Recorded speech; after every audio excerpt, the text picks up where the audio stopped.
신약성경 마태복음 28장 16절로 20절의 말씀입니다. 오늘도 뜻이 계셔서 계시하시는 이 말씀을 우리 함께 다 같이 찾으셔서 한 목소리로 함께 선포하도록 하겠습니다. 먼저 16절부터 20절까지 말씀 함께 같이 선포합니다. 시작. 11 제자가 갈릴리에 가서 예수께서 지시하신 산에 이르러 예수를 비웃고 경배하나 아직도 의심하는 사람들이 있더라. 예수께서 나와 말씀하여 이르시되 하늘과 땅의 모든 권세를 내게 주셨으니 그러므로 너희는 가서 모든 민족을 제자로 삼아 아버지와 아들과 성령의 이름으로 세례를 베풀고 내가 너희에게 분부한 모든 것을 가르쳐 지키게 하라. 볼지어다 내가 세상 끝날까지 너희와 항상 함께 있으리라 하시니라. 아멘. 아멘. 오늘 말씀 듣기로 엊그제 같은데 벌써 한 달이 지나가고 1월달이 다 지나가고 2월에 새로 맞는 거룩한 주일이요 또 거룩한 안식일입니다.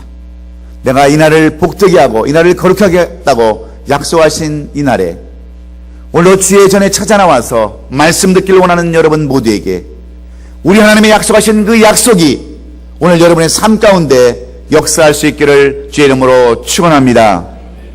오늘도 말씀 듣고자 말씀대로 살고자 이에 나온 우리 성도님들, 우리 앞뒤 좌우를 보시면서 우리 장로님은 장로님, 권사님은 권사님, 집사님은 집사님 이름을 부르시면서 당신이 그 주인공이십니다. 인사 한번 나눕시다.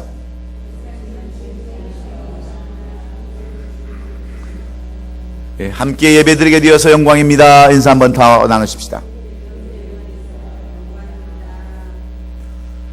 저는 오늘 우리에게 주신 이 마태복음 28장 16절로 20절의 말씀을 가지고 불편한 진실 세 번째 말씀을 나눌 때에 저는 우리의 삶 가운데 실제 존재하는 한 이야기로 오늘 이 말씀을 이어나가고자 합니다.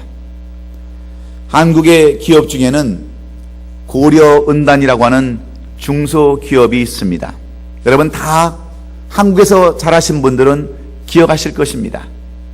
하얀 은단, 은색의 그런 알갱이 같은 그 은단 입에 넣으면 한약 냄새가 나고 화한 냄새가 나는 여러분 고려은단 다 기억하시지요? 기억해요? 못해요? 예, 이 기업은 창업자 조규철 씨가 대를 이어서 그 아들 조창헌 씨가 회장이 된 조그만한 그런 중소기업입니다. 이 기업은 1946년 개성에서 시작해서 유교를 만나가지고 부산으로 이전했다가 다시 서울로 이전한 조그만한 그러한 식품 제조 회사. 쉽게 얘기하면 이 입안에 있는 구취를 제거하는 그러한 구취 제거를 만드는 그러한 회사였습니다. 그런데 여러분 세월이 지나다 보니까 누가 그렇게 고려은단을 많이 먹습니까? 갈수록 이렇게 의학이 발달하니까 여러 가지 구취제가 나와서 이 회사는 결국 망하게 되었습니다. 망해도 철저하게 망하게 되었습니다. 회사의 재산을 다 정리해서 빚을 갚아도 그 빚을 다 갚을 수가 없었습니다. 그때 교회에 다니면서 장로님이었던 이 조창헌 씨는 이런 마음이 생겼습니다. 내가 지금까지 예수를 믿고 하나님을 섬겼음에도 불구하고 내가 이렇게 쫄딱 망했는데 내가 잘 될 때 한 번이라도 내가 하나님 앞에 감사했던 적이 있었는가?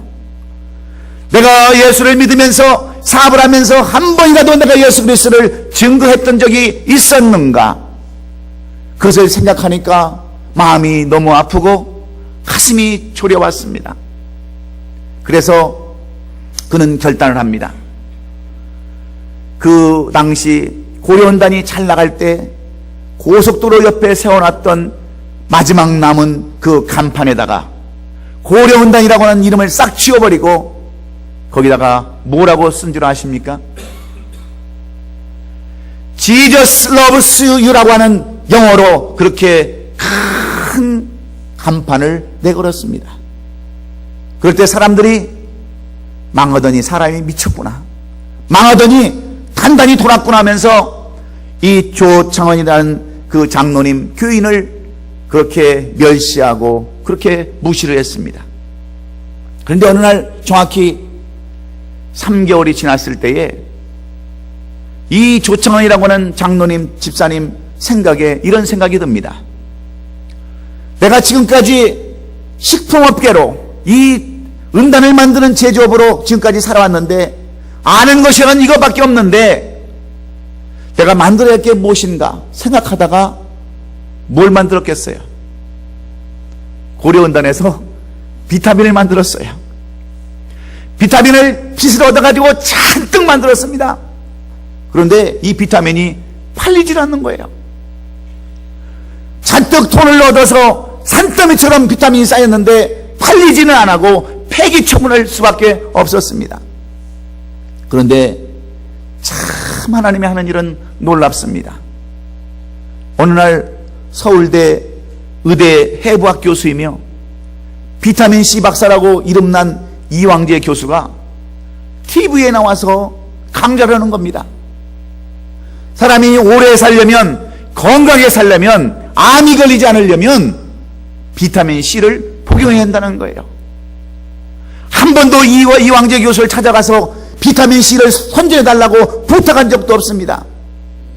그런데 갑자기 TV에 나와서 이 비타민C 박사라는 사람이 비타민을 선전하는 거예요.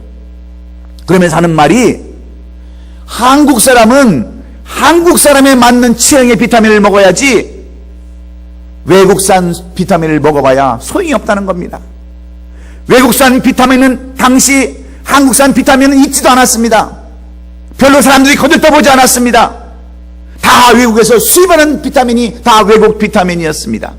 그런데 외국 비타민은 고기를 많이 먹는 미국, 외국 사람들에게 맞는 체형에 맞게 제조를 했기 때문에 한국 사람에게는 맞지 않는다는 거예요. 그래서 한국 사람은 한국 사람 비타민을 먹어야 그 비타민이 흡수가 되고 그 효과가 있다고 하는 것을 이렇게 라디오, TV에서 강좌를 했습니다. 그런데 여러분, 한국의 경제가 성장하면서 사람들의 그 마음이 어떤 마음입니까? 오래 살고 싶은 마음, 암에 걸리고 싶지 않은 마음 누가 있지 않겠어요? 그래서 그때부터 비타민 열풍이 불기 시작했습니다. 너도 나도 할 것 없이 비타민 사 먹기에 경쟁이 붙었어요. 그러니 여러분, 이 회사가 어떻게 됐는지 더 이상 얘기하지 않아도 여러분 잘 알 거 아닙니까? 얼마나 비타민이 잘 팔리는지 재고가 하나도 없어요. 팔 것이 없어서, 재료가 없어서 이 비타민을 만들어내지 못할 정도로 이 회사는 돈을 벌었습니다. 그리고 많은 사람들이 나도 저 회사 한번 들어가고 싶겠다고 그렇게 원하는 그런 회사가 되고 말았어요. 그런데 더 중요한 것은 이 회사의 초심입니다. 경영방침입니다. 돈을 그렇게 많이 벌었는데도 불구하고 이 회사는 초심을 잃지 않았습니다. 여러분, 회사의 경영방침이 바뀌지 않았습니다.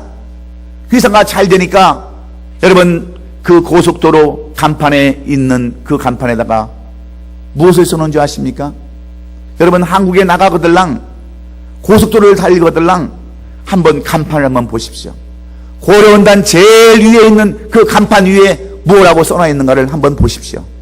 뭐라고 써놨겠어요? Jesus loves you. 예수님은 당신을 사랑하십니다라고 제일 위에다가 영어로 써놨어요. 여러분, 왜 영어로 써놓은지 아십니까? 한국방송윤리위원회에서 특정 종교를 나타내는 광고 구절을 쓸 수가 없다고 해서 한국말로 못 써놨기 때문에 영어로는 그런 규제하는 방법이 없다고 해서 Jesus loves you라고 그렇게 간판을 써놨어요.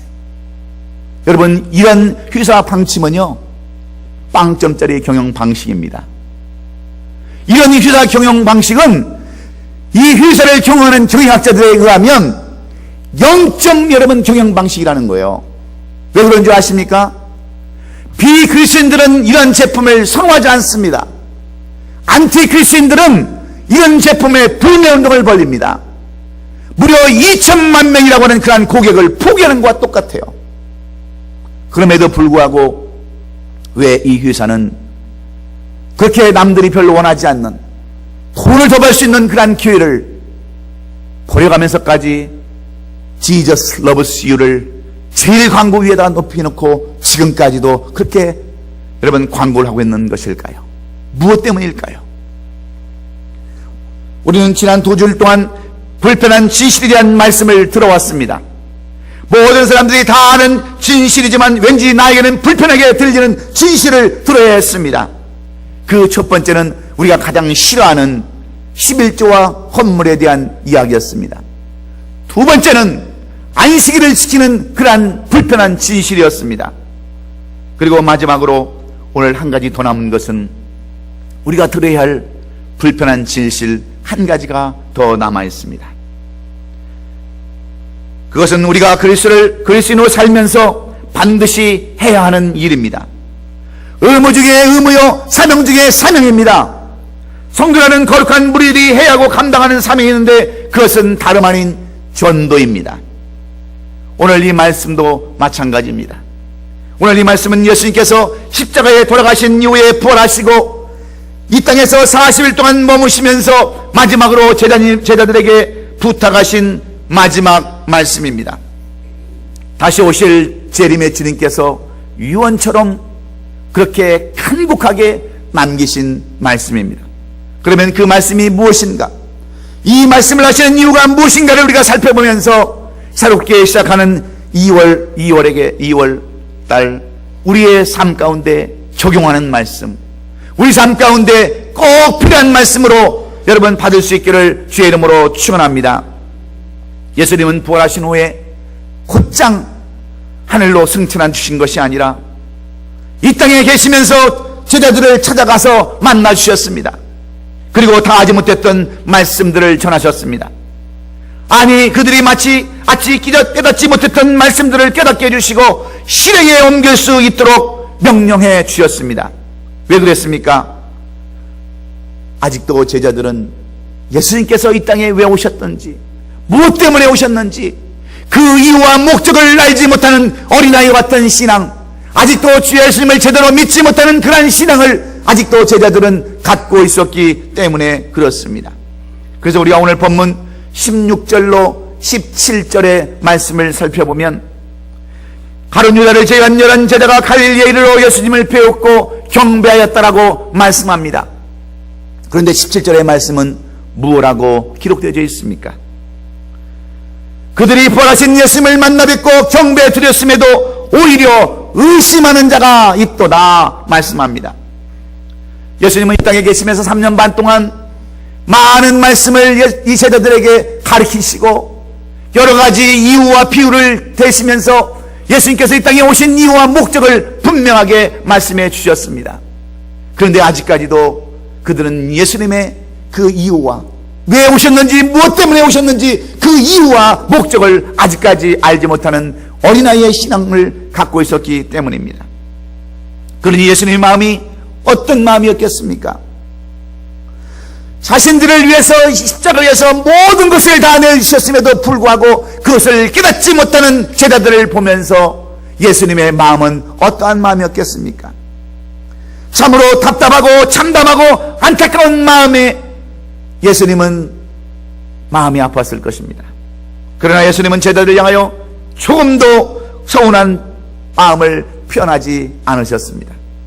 한마디 꾸중도 하지 않으셨습니다. 오히려 지금까지 예수님께서 왜 이 땅에 오셨는지, 무엇 때문에 오셨는지, 앞으로 제자들이 이 땅에서 해야 할 일이 무엇인지를 가장 짧게, 가장 쉽게 결론적으로 불편한 진실을 그들에게 말씀해 주는 내용이 이 본문의 말씀입니다.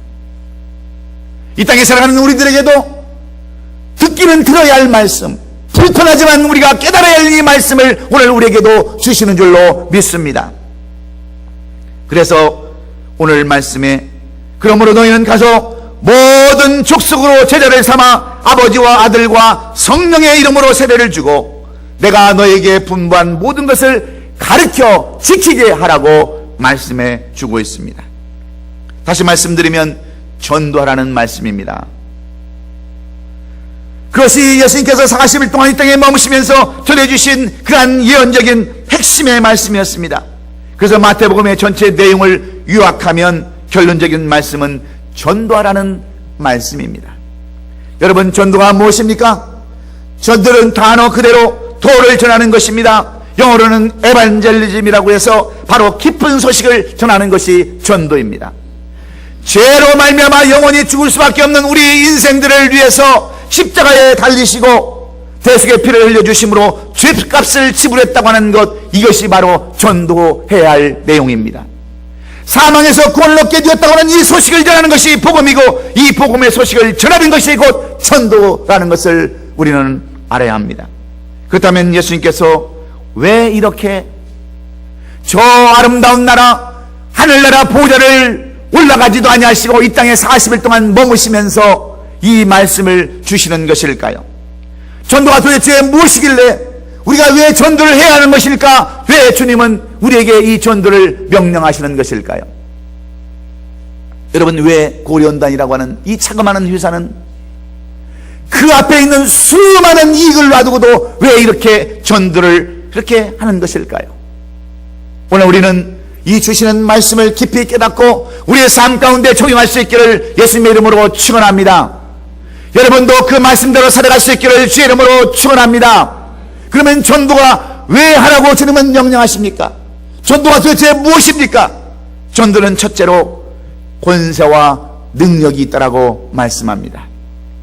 전도가 예수 그리스도를 전하는 것이라면 예수 그리스도의 이름에는 권세와 능력이 있다는 말씀입니다. 그래서 오늘 본문 18절 말씀에 예수님은 하늘과 땅의 모든 권세를 내게 주셨으니 이렇게 말씀하고 있습니다. 예수님께서 이 땅에 오셔서 많은 사람들에게 복음을 증거하실 때 예수님은 수많은 기적과 이적을 나타내셨습니다. 병자를 고치시고 죽은 자를 살리시면서 귀신을 내어쫓으시고 불가능한 일들을 가능한 일들로 만드셨습니다. 이런 일들을 통하여 하나님의 나라를 확장해 나가셨습니다. 어린아이들 같아서 성숙하지 못한 사람들에게 하나님의 나라의 권세와 능력을 나타내심으로 더욱 믿는 자가 많게 하셨습니다. 이것이 바로 예수 그리스도의 이름에 속해 있는 권세와 능력입니다. 그렇습니다. 예수님의 이름에는 권세와 능력이 있는 줄로 믿으시기 바랍니다. 그래서 예수님은 병자를 일으키실 때도 나사렛 예수님으로 일어나라고 말씀했습니다. 여러분, 우리가 잘 아는 주님의 제자들도, 요한도 안진뱅이를 고치실 때 내게 금과 은은 없거니와 내가 내게 명하노니 나사렛 예수의 이름으로 일어나라고 말씀한 이유가 무엇입니까? 예수님의 이름에는 권세와 능력이 있기 때문인 줄로 믿습니다. 그러므로 오늘 우리가 왜 전도를 해야 합니까? 우리가 전도할 때 하나님께서는 우리의 권세와 능력을 우리에게 부어주시기 때문이라는 것을 우리가 분명히 깨달아야 합니다. 전도는 우리의 힘으로 능력으로 할 수 없습니다. 이름 자체에, 예수 이름의 자체에 권세와 능력이 있기 때문에 우리가 전도할 마음을 가지면 하나님께서는 예수의 이름을 통하여 우리에게 권세와 능력을 주신다는 것을 우리는 분명히 깨달아야 합니다. 우리나라 교회사를 살펴보면 성동교회라고 하는 교회에 대한 이야기가 기록되어져 있습니다. 이 교회가 생기게 된 그러한 이유를 거기에 설명하고 있는데, 이 교회는 원래의 경동제일교회에 다니던 엄기현이라고 하는 집사로부터 이 교회가 세워졌다고 해도 과언이 아닙니다. 이 엄기현이라는 집사는 원래 성동대감이었던 이재영 대감의 마부였습니다. 마부라는 것은 뭐냐면 말을 끌고 다니는 종이 바로 마부입니다. 그런데 이 엄기현이라는 사람은 이 성동대감 당시 왕족이었던 이 대감의 말을 끌면서 이 대감을 궁궐까지 말을 태워다가 그렇게 모셔다 드리는 그러한 마부 종이었습니다. 그런데 어느 날 이 엄기현이라는 사람이 서양 선교사님의 전도를 받고 예수를 영접한 후에 이 교회의 집사가 되었습니다. 세례를 받고 예수를 영접한 후에 그 교회의 중직이 되었습니다. 이 예수를 믿은 이 엄기현이라는 집사가 얼마나 예수를 믿고 좋은지 그 마음속에 예수를 전하고자 하는 그 마음이 날마다 솟구쳤습니다. 그래서 자기가 모시는 이 대감에게도 예수를 전하고 싶었어요. 그런데 용기가 나지 않습니다.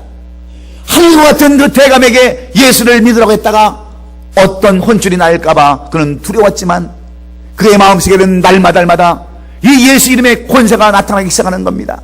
능력이 나타난 거예요. 그래서 어느 날 말을 몰고 가다가 대감을 보고 머뭇거렸습니다. 대감님, 왜 그러느냐? 무엇 때문에 그러느냐? 할 말이 있느냐? 예, 대감님, 할 말 있거든 좀 해봐라. 감히 입을 떼지 못했습니다. 얼굴을 들 수가 없었습니다. 예, 대감마님, 예수를 좀 믿으세요. 그랬습니다. 그랬더니 대감마님이 너 예수 믿냐? 예. 얼마나 됐냐? 예, 한 3년 됐습니다. 그래? 그 예수 믿으면 쌍놈이 양반된다고 그러더냐?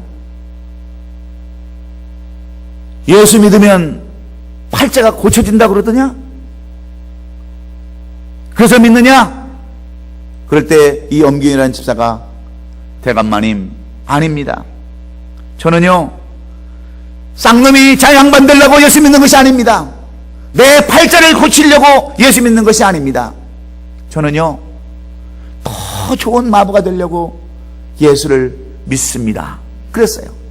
근데 이 말 한마디가 이 이재영 대감의 마음을 송두리째 감동을 시키는 거예요.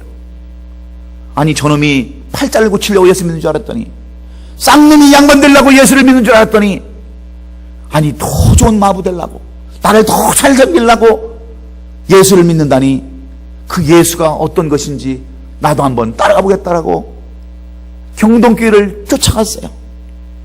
거기서 예수를 만났어요.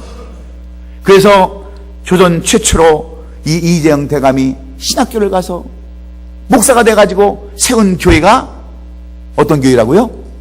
성동교회라는 거예요. 여러분, 무엇을 말씀하기를 원하는 것입니까? 예수 이름에는 권세와 능력이 있기 때문에 이런 대감의 마음도 움직여서 여러분 양반을 목사로 바꾸어서 성동교회를 만들겠다고 하는 것이 바로 예수님의 이름의 권세인 줄로 믿습니다. 여러분, 하와이에 가면 몰로카이라는 섬이 있습니다. 이 섬은 몇백 년 전만 해도 문둥병자들, 나병자들만 사는 그러한 지옥 같은 섬이 몰로카이 섬이었습니다. 그런데 이 섬에 온 사람들은 전부 다 나병 환자, 희망도 없고 소망도 없고 죽을 날만 기다리는 나병 환자들만 잔뜩 사는 이 몰로카이 섬이었으니 얼마나 그곳이 여러분 지옥과 같았겠습니까? 그래서 남은 것은 악밖에 남은 것이 없습니다.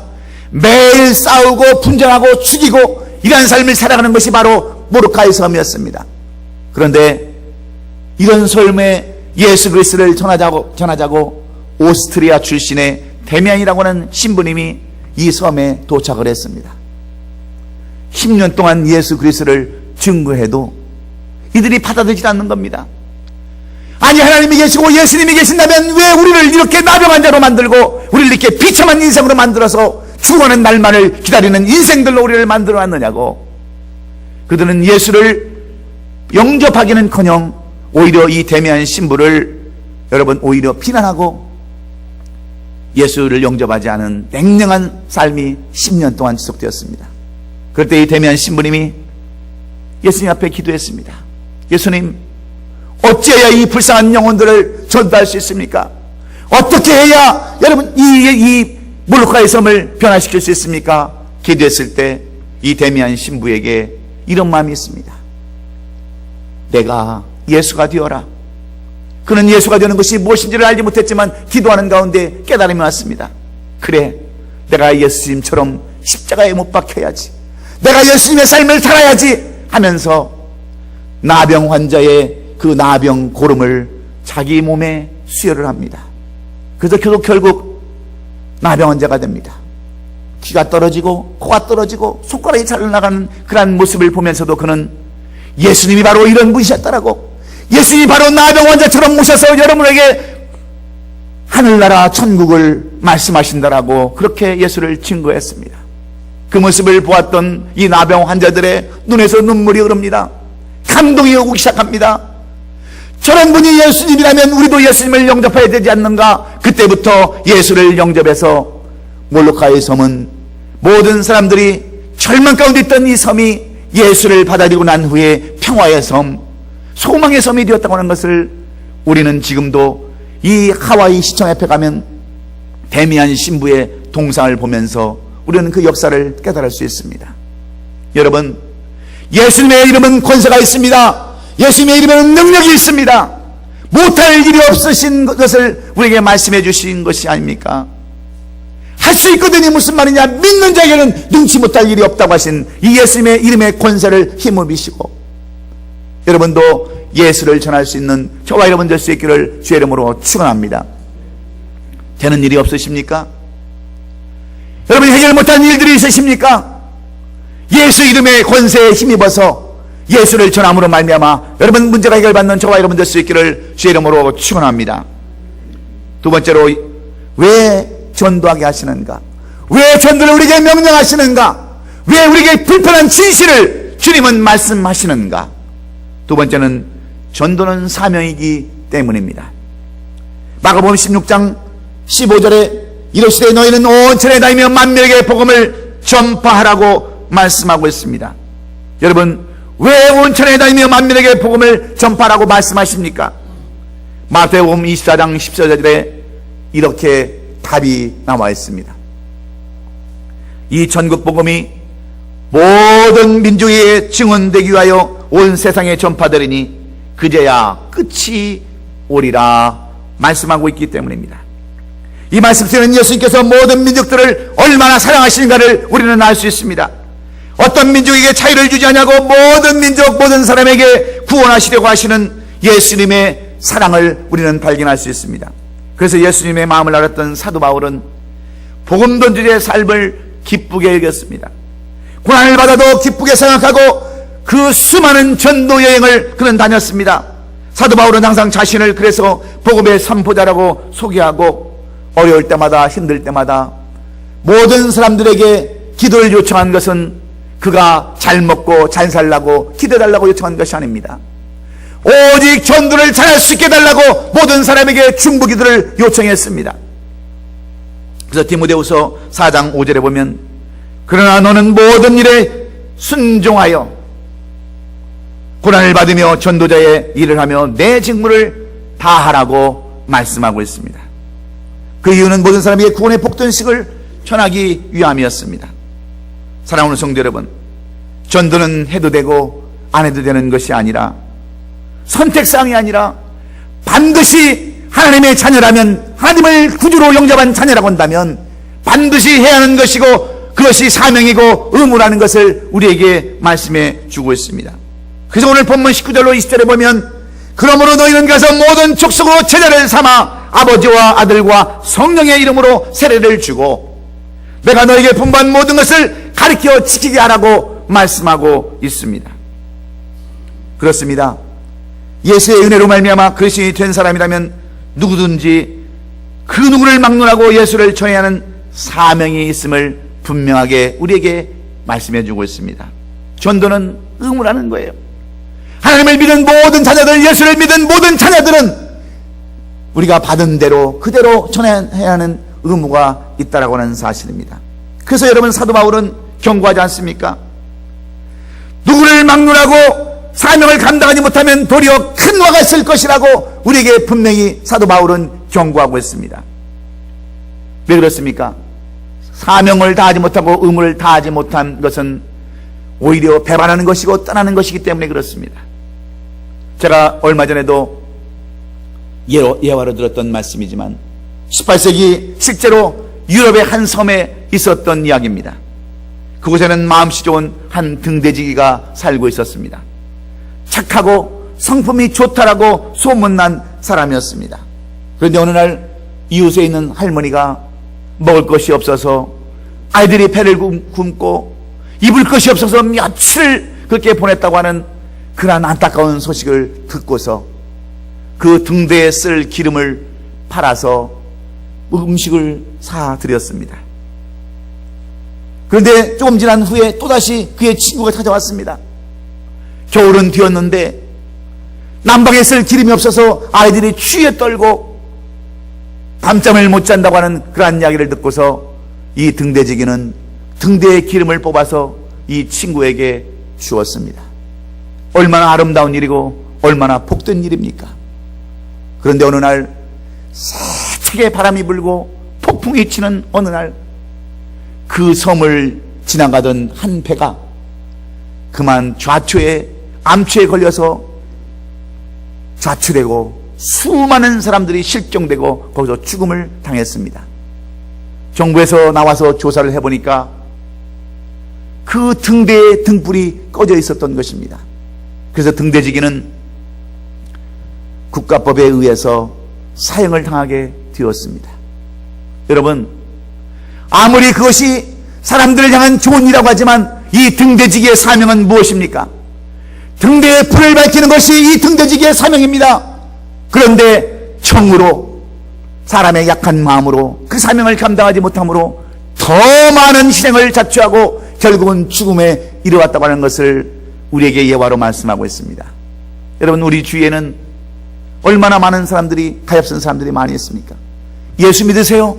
그러면은 뭐라고 얘기합니까? 조금 이따 믿을게요. 내가 사업 잘 된 다음에, 부자 된 다음에, 시간이 있으면 믿을게요. 그러면 그렇게 하세요. 하고 인정을 베풉니다. 여러분, 이것은 인정이 아니라는 겁니다. 그 사람을 도리어 죽이는 그러한 것이라는 겁니다. 여러분, 우리 앞을 누가 알 수 있습니까? 한참을 누가 알 수 있습니까? 우리의 사명은 때를 얻든지 못 얻든지, 그 사람이 받아들이든지 안 받아들이든지, 우리는 이 하나님의 말씀을, 예수 그리스도를 전하는 것이 우리의 사명이요 우리의 본분인 줄로 믿습니다. 사명을 감당하지 않는 사람은 결국 사명을 저버리는 것과 똑같습니다. 예수 그리스도를 전하는 일에는 내일이라는 것이 없습니다. 그것은 사명을 저버리고 오히려 배반하는 것과 똑같습니다. 그러므로 여러분도 이 전도하는 일에 최선을 다하시고 전도는 사명이라는 것을 굳게 깨닫는 이 아침이 될 수 있기를 주의 이름으로 축원합니다. 저는 한국에 가면 꼭 동창들이 저를 좀 만나자고 이렇게 연락이 옵니다. 옛날에는 앉아서 같이 시작거렸어요. 어떻게 지났느냐고. 30년 만에 만난 친구들, 40년에 만난 친구들을 보면서 안부 묻기에 시간을 다 보냈어요. 그런데 지금은 그렇지 않습니다.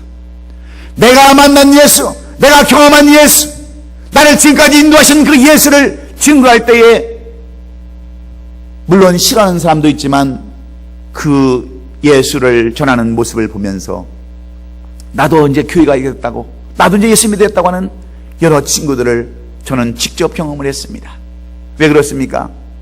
친구를 정말 사랑한다면 종으로 사랑하는 것이 아니라 가장 좋은 것, 가장 아름다운 것, 마지막에 있는 것을 분명히 이야기해야 되기 때문에 그렇습니다.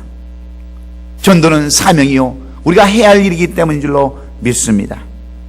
마지막으로 전도가 무엇이길래 오늘 주님은 부활하신 이후에 하늘 보좌를 가지 아니하시고 이 땅에, 이 더러운 땅에, 죄 많은 땅에 왜 40일을 머무시면서 제자들에게 마지막으로 이 불편한 진실, 전도를 말씀하시는 것일까요?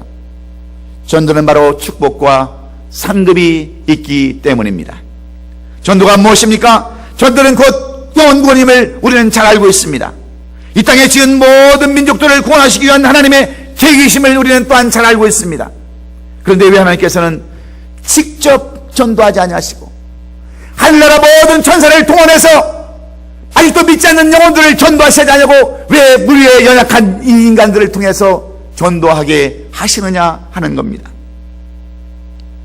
디도서 1장 3절에 자기의 때에는 자기의 말씀을 전도로 나타내셨으니 이 전도는 우리 구주 하나님이 명하신 대로 내게 맡기신 것이라 말씀하고 있습니다. 이렇게 중요한 사명을 어째서 우리 연약한 인간들에게 말씀하셨느냐 하는 것입니다. 그것은 바로 하나님께서 우리에게 상급을 주시기 위함인 줄로 믿습니다. 모든 사람이 구원받고 영생을 얻고 하나님의 나라에 영원히 살기를 원하시는 하나님께서 이 땅에 살 때에 무엇인가를 남기고 주님 앞에 오기를 원하셔서 우리로 하여금 천사에게도 맡기지 아니하시고 하나님께서 그 능력을 베푸셔서 전도하지 아니하시고 우리에게 주셨다고 하는 이 전도의 사명, 이 전도를 여러분 깨닫기를 주의 이름으로 축원합니다. 우리에게 상급을 주시기 위해서, 우리에게 무언가를 들고 오기 위해서 우리로 하여금 이것을 맡겨주셨다는 것에 우리는 감사해야 되는 줄로 믿습니다. 그래서 사도 바울은 로마서 1장 15절에 그러므로 나는 할 수 있는 대로 로마에 있는 너희들에게 복음을 전하기를 원하노라 이렇게 고백합니다. 에베소 6장 19절에 가보면 또 나를 위하여 구할 것은 내게 말씀을 주사 나로 입을 열어 복음의 비밀을 담대하게 알리소옵소서 할 것이니라고 했습니다. 여러분, 사도 바울은 늘 이 복음 전하는 것, 이것이 가장 축복된 것을 알았기 때문에 디모데후서 4장 8절에 이렇게 고백을 합니다. 이제 후는 나를 위하여 의의 면류관이 예비되었으므로 주 곧 의로우신 재판장이 그날에 내게 주실 것이며 내게만 아니라 주의 나타나심을 사모하는 모든 자에게도 이라 이렇게 말씀합니다. 사랑하는 성도 여러분, 주님의 심판에는 분명한 기준이 있습니다. 믿지 않는 자들은 영원한 지옥불로 가게 하시고 믿는 자들은 생명을 허락하신 천국으로 인도하시는데 천국으로 인도한 성도들에게는 반드시 면류관이 있다라고 말씀합니다. 여러분, 면류관에는 7가지의 면류관이 있습니다. 의의 면류관, 생명의 면류관, 승리의 면류관, 썩자의 면류관, 기쁨과 자랑의 면류관, 시들지 아니하는 영광의 면류관, 금면류관이 있습니다. 왜 면류관을 이렇게까지 많이 만들어 놨겠습니까?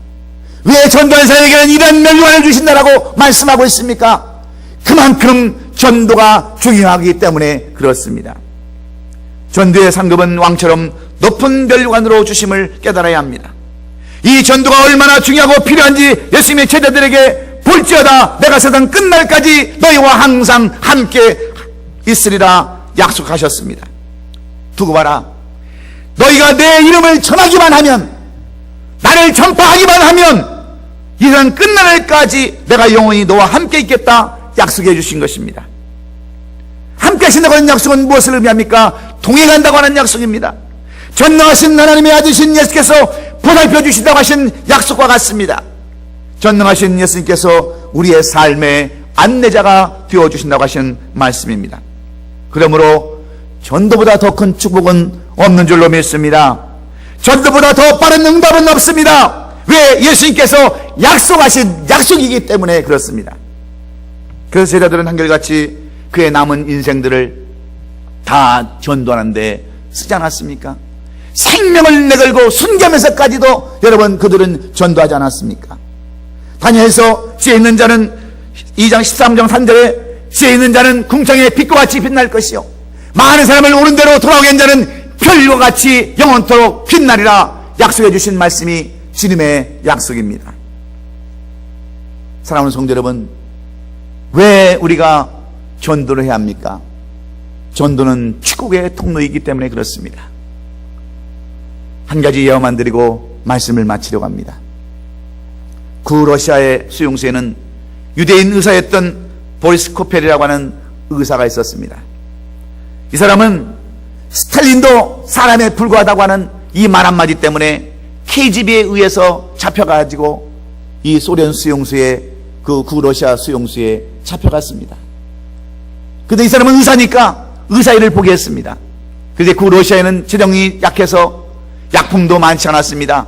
그냥 병자들이 죽으면 그냥 그대로 놔두는 것이 바로 그 감옥의 상태였습니다. 그러나 이 보리스 코펠은 예수님을 알았던, 예수님을 믿었던 사람에게 예수님의 마음으로 환자들을 돌보았습니다. 약품도 아끼지 않았습니다. 그럴 때 정부에서는 만약에 약품을 더 소진하면 안 된다고 하는 마지막 최후의 경고까지 내렸습니다. 그런데 어느 날 한 장염 환자가 찾아왔습니다. 죽게 생겼습니다. 유대인이었습니다. 그런 정부의 당국의 명령에도 불구하고 그 감옥에 있던 모든 약품을 다 꺼내서 자기가 할 수 있는 대로 이 유대인 사람을 치료해 줬습니다. 이 일로 인하여 보리스 코펠은 상부의 명령 불복종으로 그는 사형을 당하게 되었습니다. 그 마지막 날 이 보리스 코펠은 자기가 장염을 고쳐준 그 환자에게 이렇게 마지막 이야기를 남겼습니다. 여보게, 나는 당신을 고쳐준 그러한 이유 때문에, 정부의 약품을 다 썼다고 하는 그러한 이유 때문에 나는 내일 총살을 당하게 되어 있네. 그러나 나는 저 하늘나라, 주님이 기다리시는 영광스러운 그날에 나는 들어갈 수 있기에 나에게는 기쁨이 있고 나에게는 감격이 있네. 그러니 자네도 꼭 그 예수님을 믿고 예수님을 영접해서 그리스도의 삶을 살게 하고 그는 현장의 이슬로 사라져버리고 말았습니다. 이 말을 들었던 이 장염 환자는 자기 자신을 위해서 대신 죽은 이 보리스 코펠이라고 하는 의사의 그 마음을 보고 그는 감동했습니다. 그는 눈물을 흘리면서 어떤 사람이 나를 위해서 자기 몸을 주어가면서까지 나를 구원해 줄 사람이 있는가? 그 사람이 예수의 사랑이라면 나는 예수를 믿겠다라고 예수를 영접했습니다. 여러분, 그 사람이 누군지 아십니까? 우리가 잘 아는 소련의 작가 솔제이친입니다. 그는 2008년 8월 9일 89세로 이 세상을 떠났지만 노벨 문학상을 수상했고 많은 작품을 남겼으며 예언자직 그리스도인의 삶을 살다가 예수 그리스도를 수없이 전하고 이 땅을 떠났습니다. 여러분, 전도가 무엇입니까? 전도는 기독교의 도와 진리를 전하는 것이 바로 전도입니다. 그래서 예수님에게 부탁하시는 것을 오늘 우리 성도들에게도 똑같이 여러분 명령하셨습니다. 여러분, 전도가 무엇입니까? 전도는 권세와 능력이 나타나는 일입니다. 권세는, 전도는 여러분 의무요 사명입니다. 전도는 무엇입니까? 축복과 상급이 약속된 것입니다. 그러므로 우리는 이 전도라는 의미를 새롭게 깨달아야 하는 것입니다. 다시 원점으로 돌아가서 왜 고려은단이라고 하는 이 회사는 지금까지도 Jesus loves you라고 하는 이 간파를 내걸고 돌아올 수많은 그런 이익을 포기한 채 왜 예수 그리스도를 전하는 것일까요? 많은 사람들은 나는 전도 못해요. 내가 뭐 나타낸 게 있어야 전도하죠. 그러나 이 의사는 다 망한 뒤에도 예수님을 전했습니다. 아무것도 없어도 예수님을 전함으로 말미암아 주님이 주시는 능력으로, 축복으로, 권세로 이렇게 회사를 다시 세우고 예수 믿는 기업으로, 하나님을 섬기는 기업으로 우뚝 서었음을 여러분 기억하시면서 예수의 이름에는 권세와 능력이 있다는 것을 여러분 깨달으시기를 주의 이름으로 축원합니다. 예수는 사명이요 의무임을 여러분 깨달으시기를 주의 이름으로 축원합니다. 전도는 축복과 약속이 있다고 하는 것을 기억하시고 전도에 올인하셔서 여러분이 해결받지 못한 문제, 여러분들이 기도 여러분 응답받지 못한 모든 문제를 전도함으로 해결받을 수 있기를 예수님의 이름으로 축원합니다. 지금까지도 한 명도 주님 앞에 전도하지 못한 성도들이 있으십니까? 내가 지금까지 몇십 년 동안 예수를 믿었어도 한 사람도 예수 그리스도를 주 앞으로 인도하지 못한, 예수 그리스도 앞에 인도하지 못한 우리 성도들이 있으십니까? 오늘 이 말씀에 여러분 찔림을 받으시고 이 말씀에 감동받으시고 전도할 수 있는 그러한 마음 가질 수 있기를 주의 이름으로 축원합니다. 축원합니다. 기도하겠습니다.